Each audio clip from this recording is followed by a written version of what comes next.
سر یہ فرمائیے گا کہ ہجرت مدینہ کے بعد کے چیلنجز اور آج وزیر اعظم عمران خان کی حکومت کو جو چیلنجز درپیش ہیں، کیا ان میں کوئی مماثلت دیکھتے ہیں آپ؟ بسم اللہ الرحمن الرحیم۔ ریحان صاحب، آپ نے بہت خوبصورت انٹرو دیا اور آپ نے سمیٹ دیا وہ سارے 10 سالہ جو دور تھا، بلکہ 23 سالہ دور جو ہے وہ آپ نے سمیٹ دیا اپنی گفتگو میں۔ میں اس کو بارہا کہہ چکا ہوں مختلف چینلز پہ بھی، اپنے پروگرام میں، چینل 24 نور سار میں، کہ یہ خاص گستاخی ہے، اس پہ توبہ کرنی چاہیے۔ ہمارے اوپر یہ جو عذاب آ رہے ہیں اس کی وجہ ایک یہ بھی ہے کہ ریاست مدینہ کہنا، ریاست مدینہ کائنات میں ایک ہی تھی جس کے سرورہ محمد عربی صلی اللہ علیہ وسلم اور آپ کے خلفائے راشدین تھے۔ یہ جہالت پہ مبنی بات ہے کہنا ہم اس کو ریاست مدینہ بنائیں گے، مذاق بنا دیا لوگوں کی نگاہ میں۔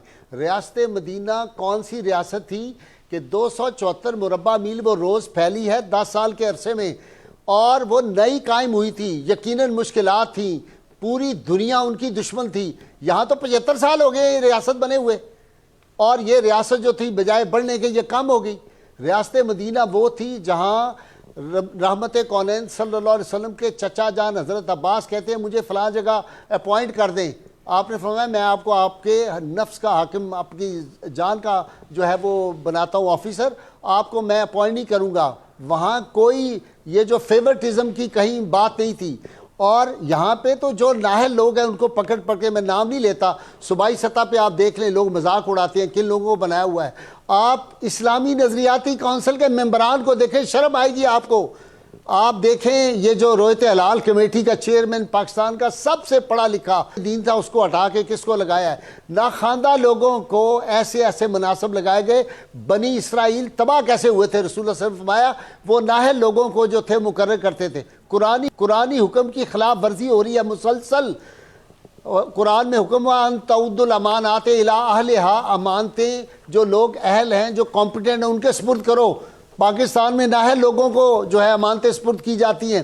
آپ وزراء کا حال دیکھیں، اخلاقی طور پہ ہماری کیا حالت ہے۔ ریاست مدینہ جب بنی تھی تو انہوں نے پہلے دن ہی اللہ سے جنگ اور اللہ کے رسول سے جنگ ختم کر دی تھی۔ جو سود کا نظام تھا اس کو ختم کر دیا گیا تھا۔ یہاں پہ کیا حال ہے؟ وہ چند سو لوگ تھے، دنیا بھر کی طاقتوں سے مقابلہ کیا۔ 2 سپر پاور اس وقت جو تھی وہ 10 سال کے عرصے میں ڈھیر ہو گئی۔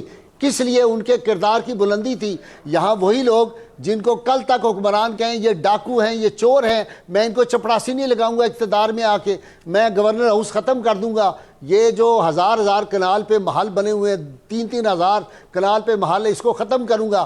کوئی ایک بات ہے جو پوری ہوئی؟ غالب صاحب، مفادات کے ٹکراؤ کی بھرمار ہے، وعدوں اور دعووں کے برخلاف چیزیں ہوتی ہے۔ یہ فرمائیے گا حالیہ بیان میں جو وزیر اعظم عمران خان صاحب نے کہا کہ 622 ہجری کے بعد جو ہجرت مدینہ کا حوالہ دیتے ہیں کہ اس کے بعد جو ہے وہ کوئی خوشحالی کا دور نہیں تھا، کیا یہ کہنا کوئی مناسب خبر ہوگا کہ نبی مہربان صلی اللہ علیہ وسلم کی ریاست جو ہے وہ کوئی خوشحال ریاست نہیں تھی یا خوشحالی کا دور نہیں تھا، یا اس کو اس طرح سے؟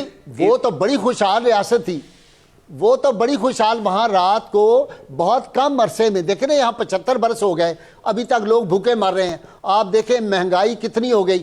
ریاست مدینہ میں تصور نہیں تھا ہولڈنگ کا۔ یہاں چینی، یہاں پہ آٹا، پہلے جو ہے اس کے پیچھے حکمران طبقہ یا حکمرانوں کے دوست جو ہیں وہ پہلے باہر بھیجتے ہیں، ایکسپورٹ کرتے ہیں، پھر وہ کابل سے امپورٹ کرتے ہیں۔ یہ کس کو نہیں پتا؟ ریاست مدینہ میں جو تھا دیانت کا جو تھا، اور وہ گراف کہاں پہ گیا تھا؟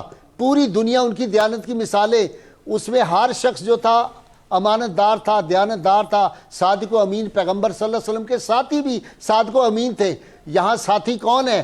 آپ دیکھیں جن کو آپ کل تک ڈاکو چور کہتے رہے۔ 140 نمبر پہ ہم بے ایمانوں کی لسٹ میں آ گئے ہیں، اور جاپان جو ہے وہ نمبر 1 پہ، ہم 140 پہ ہیں، اور جب سے 3.5 سال میں آپ دیکھیں ہم کہاں آ گئے ہیں۔ اور کیا ریاست مدینہ کا جو تھا اسٹیٹ بینک وہ کسی غیر مسلم کے قبضے میں دے دیا گیا تھا؟ IMF کو دے دیا گیا تھا؟ یعنی ہمیں تو وہ دوبارہ یہ پاکستان ایسے لگ رہا ہے جیسے ٹھیکے پہ دے دیا گیا ہو۔ یہ جو آزادی ملی تھی یہ پھر ہمیں غلام بنا دیا گیا ہے۔ وہ کسی نے کہا تھا کہ بے وجہ تو نہیں ہیں چمن کی تباہیاں، کچھ باغ باں ہیں برق و شرر سے ملے ہوئے۔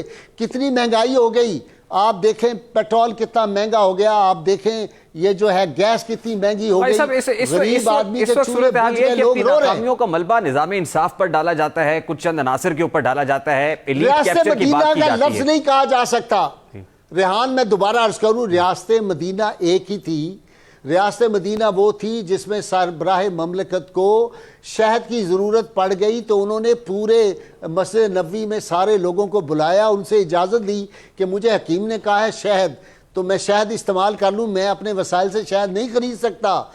سیدنا علی المرتضیٰ شیر خدا جب گھر آتے ہیں، اتنی بڑی ریاست کے سربراہ ہیں، اور ام کلثوم رضی اللہ تعالیٰ نے آپ کی صاحبزادی جو ہیں وہ پراٹھے کے اوپر انہوں نے گھی کی روٹی پکائی ہے اولیو آئل سے اور اس کے اوپر شہد لگایا ہوا ہے۔ آپ نے کہا یہ کہاں سے افورڈ ہوا؟ ان کا فلاں جگہ کا جو ڈپٹی کمشنر تھا اس نے یہ دونوں چیزیں تحفے بھیجی ہیں۔ آپ نے اسی وقت بیت المال کے سربراہ کو بلا کے کہا کہ بھائی یہ 2 چمچ میری بیٹی نے گھی استعمال کیا ہے، 2 چمچ شاید اس کے کتنے پیسے بنتے ہیں، یہ میرے روزینے میری تنخواہ میں سے کاٹ لو۔ یہ ہے ریاست مدینہ۔ آپ نے خود مثال دی، ریاست مدینہ کے سربراہ جو ہیں وہ راتوں کو جاتے ہیں اور وہ بڑھیا کے گھر جب جاتے ہیں تو کہتے ہیں کہ آپ نے سربراہ مملکت کو بتایا تھا کہ آپ بھوکی ہیں، آپ کے پاس سامان نہیں ہے۔ اسے کہا یہ اس کا کام ہے، وہ کیوں حکمران بنا ہے اگر اس کو پتہ نہیں؟ یہاں مری میں جو ابھی قیامت گزری ہے وہ کتنے میل دور ہے جی اسلام آباد سے مری، وہاں بیٹھے ہوئے بندے مر رہے ہیں، وہ کیا تھے؟ وہ انسان نہیں تھے؟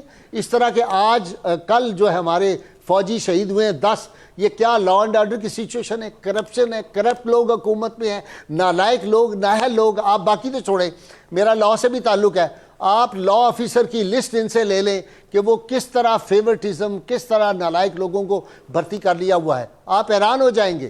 ہر جگہ جو ہے وہ فیورٹزم ہے، باہر سے لوگ امپورٹ کیے گئے، نان الیکٹڈ لوگوں کو ملکی معاملات جو تھے ہاتھ میں تھما دیے۔ کن گراؤنڈز پر یہ دعوے کیے جاتے ہیں؟ کیونکہ وزیراعظم کے نمائندہ خصوصی برائے مذہبی امور علامہ طاہر اشرفی صاحب اس وقت ہمارے ساتھ موجود ہیں۔ بہت بہت شکریہ حضرت آپ کے وقت۔ طاہر اشرفی صاحب دیکھیے، جی میں ذرا طاہر اشرفی ایک فکرہ اجازت، طاہر اشرف صاحب وہ کموڈٹی جو جنرل مشرف کو بھی اویلیبل ہیں، جو نواز شریف کو بھی اویلیبل ہیں، جو ان کو بھی اویلیبل ہیں، وہ جو ہے وہ طاہر اشرفی صاحب جو ہے وہ ہر دور میں بہت بہت شکریہ۔